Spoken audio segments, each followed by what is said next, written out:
Hey, I'm glad you landed here. If you are someone who is doing great work but still not getting the growth or recognition that you deserve, I want you to know you are not the only one. And more importantly, there is a way through. The hard truth is this: hard work isn't enough anymore. You don't grow just because you are capable. You grow when others see your value, when they trust your presence, and when they feel your leadership. But no one teaches us how to do that. So we either stay stuck or we try to work harder, hoping that someone finally notices. Well, I have been there and I want you to know there is a better way to lead, and it doesn't require being loud, fake, or political. That's the reason I created the DNA of influence.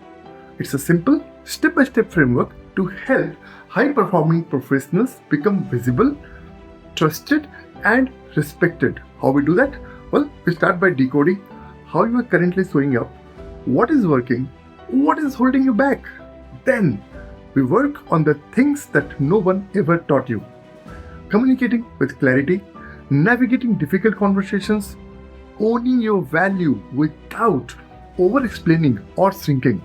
Remember, it's not about changing who you are, it's about revealing the leader that's already inside you.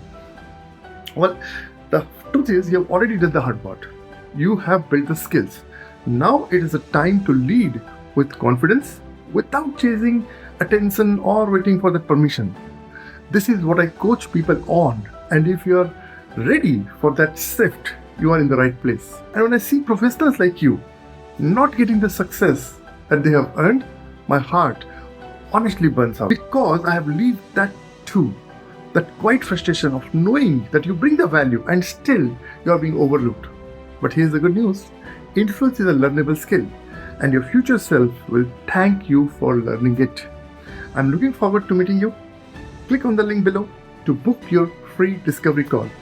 Let us figure this out together. You do not have to fight it alone.